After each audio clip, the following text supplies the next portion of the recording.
శ్రీమాత్రే నమః, శ్రీ గురుభ్యో నమః. తదుపరి మిథున రాశి. మిథున రాశి వారికి సంబంధించి ఈ యొక్క జూన్ నెలలో మిశ్రమ ఫలితాలు ఉన్నాయి. ఒక రకంగా చెప్పాలంటే మిథున రాశి వారు చాలా అదృష్టవంతులండి. అర్ధాష్టమ శని ప్రభావం ఉన్నా సరే అదృష్టవంతులు అని చెప్పొచ్చు. అదేంటండి అర్ధాష్టమ శని అంటున్నారు, ఒక అదృష్టవంతులు అంటున్నారు, ఎలా కుదిరిద్ది అని అంటారు. ఎలా అంటే మనకి ఉదాహరణకు ఎవరైనా ఒకళ్ళు బాగా కొట్టి చెప్పేటువంటి టీచర్స్ ఉన్నారనుకోండి, బాగా కొట్టి వాళ్ళు మనకి చదువు చెప్తారు.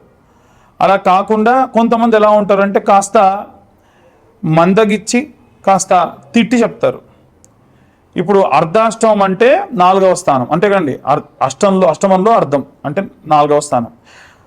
ఈ యొక్క శని 4వ స్థానాన్ని మిథున రాశిని చూస్తూ ఉన్నాడు. కాబట్టి అర్ధాష్టమ శని ప్రభావాలు ఎలా ఉంటాయంటే అష్టమ శని ప్రభావాలు సగభాగంగా ఉంటాయి. అష్టమ శని ప్రభావాలు ఎలా ఉంటాయంటే యాక్సిడెంట్లు అవ్వచ్చు, సర్జరీలు అవ్వచ్చు, ఏవైనా సరే దూర ప్రయాణాలకు వెళ్తుంటే ఇబ్బందులు కలగవచ్చు, ఏవైనా సరే అనుకున్న పనులు మొత్తం ఫిక్స్ అయిన తర్వాతకి క్యాన్సిల్ అవ్వచ్చు, ఉద్యోగం కన్ఫర్మ్ అయిన తర్వాతకి అసలు వాళ్ళు పిలవకుండా ఉండొచ్చు, ఏవైనా దూర ప్రయాణాలకు వెళ్తున్నప్పుడు భయంకరమైనటువంటి సంఘటనలు ఎదురవచ్చు, వస్తువులు పోవచ్చు, పర్సులు పోవచ్చు, కోర్టు, లాయర్లు, పోలీసులు ఎవరో ఒకరిని ఏదో ఒక కారణం వల్ల కలవచ్చు, మీ కారణం వల్లని కాదు.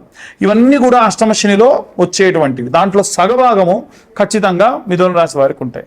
మరి మన అదృష్టవంతులు అన్నారు ఎందుకు అంటే ఏ గ్రహమైనా సరే సంచరించేటప్పుడు చాలా తొందరగా సంచరించేటువంటి గ్రహము చంద్రగ్రహం, కానీ కాస్త లేటుగా వెళ్ళేటువంటిది శని, కానీ ఒక టైం పెట్టుకొని డిసిప్లిన్గా వెళ్ళేటువంటిది గురువు. ఆ గురుగ్రహం మిథున రాశిలోనే ఉంది. 1 year పాటు ఉంటుంది. ఇందాక చెప్పే కదా, కొంతమంది టీచర్స్ మనల్ని కొట్టి చెప్పరు, మామూలుగా తిట్టి చెప్తారు. కాబట్టి ఎవరైనా కొట్టి మన దాకా వచ్చి మనం కొడదాం అనుకుని ఆగండి నేను చూసుకుంటా అని చెప్పేసి ఆపుతారు కదా, అలా ఆపేటువంటి గ్రహం ఏదైనా ఉంటే అదే బృహస్పతి గ్రహం.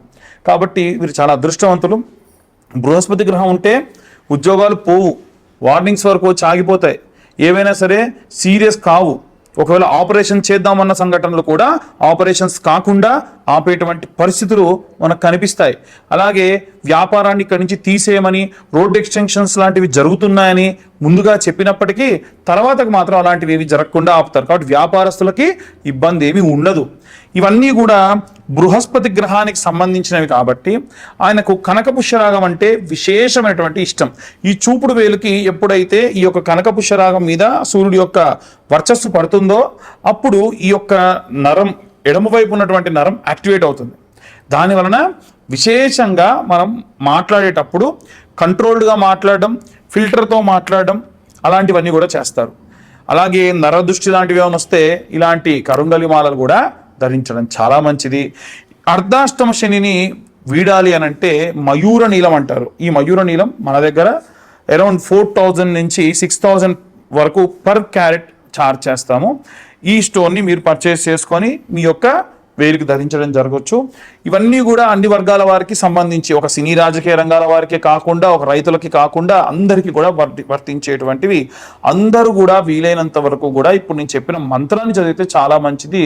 ఆ మంత్రం ఏంటంటే గురు అరిష్టేతు సుసంప్రాప్తే గురు పూజాంచ కారయేత్ గురు ధ్యానం ప్రవక్ష్యామి పుత్రపీడోపశాంతయే. పిల్లలకు సంబంధించినటువంటి దోషములు ఏమున్నా, బాలారిష్ట దోషములున్నా పోగొట్టేటువంటి గ్రహం ఏదైనా ఉంటే అదే బృహస్పతి గ్రహం. కాబట్టి ఆ గ్రహం మీ యందు ఉన్నందుకు ఆయన ప్రేస్ చేయడం వల్ల చాలా మంచిది. అన్ని వర్గాల వాళ్ళు ఎలాంటి రెమెడీస్ పాటించాలనే విషయాన్ని ఇప్పుడు మనం తెలుసుకుందాం.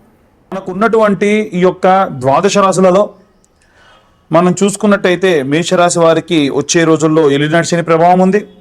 అలాగే మీనరాశికి ఏలినాటి శని నడుస్తుంది. మకర కుంభరాశులకి ఏలినాటి శనికి సంబంధించినటువంటి ఉపశమన కాలంలో ఉన్నారు. వీరే కాకుండా మిథున రాశి వారికి అర్ధాష్టమ శని, తులారాశి వారికి అష్టమ శని ప్రభావాలు చాలా తీవ్రంగా ఉన్నాయి. కాబట్టి వీరి నుండి బయటపడాలి అని అంటే మనందరం కూడా మన ఇంట్లోనే చేసుకునేటువంటి అద్భుతమైనటువంటి రెమెడీస్ ఉన్నాయి. ఏమిటి అని అంటే ఇప్పుడు నేను చెప్పేటువంటిది ఈ కేవలం 6 రాశుల వారే కాకుండా మిగిలిన 6 రాశుల వాళ్ళు కూడా చేసుకోండి. ఎందుకంటే మీ జాతకంలో శని నీచంలో ఉన్నా, ఒకవేళ మీ జాతక రీత్యా అంటే ఇప్పటివరకు మనం చెప్పింది గోచార రీత్యా చెప్పినటువంటి విషయములు, స్వతహాగా మీ జాతక రీత్యా కనుక మీకు శని నీచంలో ఉన్నా, లేదా మీ ఇంట్లో ఎవరికైనా సరే శని నీచంలో ఉండి మిగిలిన వారందరికీ శని ఉచ్చంలో ఉన్నా సరే చాలా రకాలైనటువంటి ఇబ్బందులు వస్తాయి. అవన్నీ పోవాలి అని అంటే ఈ రెమెడీ చాలా బాగా వర్కౌట్ అవుతుంది. చాలా సింపుల్ రెమెడీ ఏంటంటే, మీ తల్లిగారి యొక్క పాదములు, అంటే మీ తల్లిగారిని కూర్చోబెట్టి ఒక బేసన్లో కాస్తంత పుట్టమన్ను లేకుంటే పుట్టమన్నుతో సహా ఎర్రమన్ను కాళ్ళలో అందులో పెట్టించి శుభ్రంగా కాళ్ళు కడిగి, ఇంట్లో ఎంతమంది ఉంటే అంతమంది తోబుట్టువులు, ఆడపిల్లలు, మగవాళ్ళు అందరూ, ఆడపిల్లలు సాధారణంగా కాలు పట్టుకోరండి అంటే ఇలాంటి వాటికి సంబంధం లేదు, కాలు పట్టుకోవచ్చు. శుభ్రంగా తల్లిగారి కాళ్ళు కడిగి కాళ్ళు పక్కకు పెట్టమని చెప్పేసి తను పక్కకు జరగమని, ఆ బేసన్లో ఉన్నటువంటి ఆ మట్టి నీళ్లు అన్నీ కూడా వంపేసి, నీళ్ళ వరకు వంపి మట్టి మొత్తాన్ని కూడా ఎండబెట్టి, మెరుపు కాగితం అంటే కాస్త సన్నగా ఒక కుంకుమ గనక ఎంత మెత్తగా ఉంటుందో అలా ఎండినటువంటి మట్టిని జల్లెడ పట్టుకొని నిత్యము మనం బయటికి వెళ్ళేటప్పుడు అరచేతిలో చిటికెడు వేసుకొని సంపెంగ నూనె కానీ ఏదైనా మధురమైన వాసన వచ్చేటువంటి నూనె దాంట్లో వేసుకొని పెట్టుకున్న తర్వాతకి కాస్తంత బొట్టు పెట్టుకోవాలి. ఇలా చేస్తే ఏలిన నాటి అర్ధాష్టమ అష్టమ శని ప్రభావాలు, జాతకరీత్యా శని నీచంలో ఉన్నా ఉచ్చంలో ఉన్నా ఆ దోషములు కూడా పోతాయి. ఎంత అద్భుతమైన రెమెడీ కదా. కాబట్టి ఈ రెమెడీ చేయండి. ఎందుకండి ఆ కాళ్ళకున్న మట్టి పెట్టుకుంటే సరిపోతుందా, అట్టెట్లా పోతుంది అని అంటే, మనందరం కూడా చిన్నప్పుడు మనకు స్నానం పోసినప్పుడు మన తల్లులు ఏం చేశారంటే, స్నానం అంతా చేసిన తర్వాతకి తలపై నీళ్లు చుట్టి కాళ్ళ మీద వేసుకొని కాళ్ళకున్న మట్టి తీసి బొట్టుగా పెట్టేవాళ్ళు. ఎందుకు? జాతకరీత్యా బాలారిష్ట దోషములున్నా, ఏవైనా సరే అరిష్ట దోషములున్నా ఆ దోషములన్నీ కూడా పోయేట్టుగా చేసేటువంటిది తల్లి పాదధూళి. కాబట్టి వీలైనంత వరకు అందరూ కూడా ఈ రెమెడీని పాటించండి, ప్రశాంతంగా ఉండొచ్చు. ఇదే కాకుండా ఈ జూన్ నెలలో 12 రాసుల వారందరూ కూడా, అన్ని వర్గాల వారు కూడా చేయదగినటువంటి రెమెడీస్ ఏంటంటే, ఆదివారం నాడు ఎరుపు రంగు వర్ణంలో ఉన్నటువంటి ఇంత రిబ్బెన్లా ఉన్నటువంటి క్లాత్ తీసుకొని నవగ్రహాల్లో ఉన్నటువంటి సూర్యగ్రహానికి కప్పండి. అలాగే దీపం, చిన్న మట్టి ప్రమిదలు దొరుకుతాయి మనకు, 2 రూపాయలు 3 రూపాయలు కూడా ఇంత చిన్న మట్టి ప్రమిదలు దొరుకుతాయి. ఎరుపు వర్ణంలో ఉన్నటువంటి వత్తి వేసి, ఆవు నెయ్యి లేదా నువ్వుల నూనె వేసి దీపారాధన చేయండి. సోమవారం నాడు వచ్చేసి తెల్లటి వర్ణంలో ఉన్నటువంటి శ్వేతవర్ణం అంటారు, సేమ్ రిబ్బన్ క్లాత్ లాగా లేదా ఇంత మందం ఒక క్లాత్ లాగా తీసుకొని చంద్రగ్రహం మెడలో కప్పేసి ఆయన దగ్గర దీపారాధన, అది కూడా ప్యూర్ ఒత్తి, తెల్ల ఒత్తితోని ఆవు నెయ్యి, మట్టి ప్రమిద, కొత్త మట్టి ప్రమిద. అలాగే మంగళవారం నాడు వచ్చేసి ఎర్రటి వర్ణంలో ఉన్నటువంటి వస్త్రాన్ని కుజగ్రహానికి కప్పి ఆ కింద మనం ఒక చిన్న దీపం స్వామివారి దగ్గర, ఇవి ఎక్కడెక్కడ ఉంటాయో నవగ్రహాల్లో రాసి ఉంటాయి. సూర్యుడు మధ్యలో ఉంటాడు. ఆగ్నేయ భాగంలో వచ్చేసి, అంటే మనం తూర్పు వైపు చూస్తుంటే ఆగ్నేయ భాగంలో చంద్రుడు ఉంటాడు, దక్షిణ భాగంలో కుజుడు ఉంటాడు. అలాగే ఈశాన్య భాగంలో బుధ గ్రహానికి గ్రీన్ కలర్ వర్ణంలో ఉన్నటువంటి ఆ యొక్క వస్త్రాన్ని కప్పి, నేను రిబ్బన్ అని చెప్తున్నా, మీరు ఒకవేళ పెద్ద జాకెట్ ముక్క కప్పేటువంటి స్తోమత మాకుందంటే చేయొచ్చు, మీ శక్తి కొద్దీ చేయొచ్చు.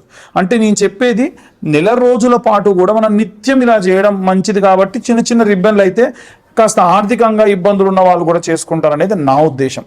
కాబట్టి ఆ పీత వర్ణంలో ఉన్నటువంటి ఆ యొక్క వస్త్రాన్ని కప్పి దీపారాధన చేయండి.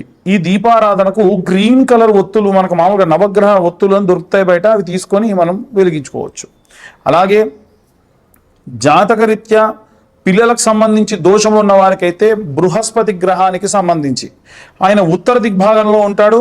ఈ ఉత్తర దిగ్భాగంలో ఉన్నటువంటి బృహస్పతి మెడలో మనం ఈ యొక్క గోల్డ్ కలర్ వర్ణంలో ఉన్నటువంటి జాకెట్ ముక్కను కప్పి చిన్న దీపాన్ని వెలిగించేసి దీపారాధన చేయండి. వీలైతే అందులో ఒక 2 శనగలు వేయండి. అలాగే ఈయన ఉత్తర దిగ్భాగంలో ఉంటాడు. తూర్పు దిగ్భాగంలో మధ్యలో ప్రాచ్య దిగ్భాగము ఇంద్రప్రస్థ స్థానము అంటారు. అలాంటి స్థానంలో శుక్రగ్రహం ఉంటాడు. ఆయనకి క్రీమ్ కలర్ వర్ణం లేదా స్ఫటిక వర్ణం అంటారు కాబట్టి క్రీమ్ కలర్ వర్ణంలో ఉన్నటువంటి వస్త్రాన్ని కప్పి దీపాన్ని వెలిగించండి. అలాగే పడమర దిక్కున మధ్యలో శనేశ్వరుడు ఉంటాడు. ఆయన మెడలో నల్లటి వస్త్రాన్ని కప్పి నల్లటి వత్తితో శనివారం నాడు దీపారాధన చేయండి. నిరుతి భాగంలో అంటే నైరుతి దిగ్భాగంలో రాహు ఉంటాడు. ఆయనకి బ్లూ కలర్ లేదా కాస్త దుమ్ములా ఉండేటువంటి కలర్, ధూమ్ర వర్ణము అంటారు, లేదా పెన్సిల్ కలర్, ఈ వర్ణంలో ఉన్నటువంటి వస్త్రాన్ని కప్పి చిన్న దీపారాధన చేయండి. ఇవి నైవేద్యంగా పెట్టదలుచుకుంటే ప్రతి ఒక్కళ్ళకి ప్రతిరోజు కూడా ఇంత బెల్లం ముక్క నైవేద్యం చాలా శ్రేష్టం. చాగంటి గారు కూడా చాలాసార్లు చెప్పారు, ఈ యొక్క బెల్లపు ముక్కను నైవేద్యంగా పెడితే మంచిది అని. కాబట్టి మరి రాహుగ్రహానికి ఏ వారం చేయాలి? మంగళవారం నాడు చేయొచ్చు.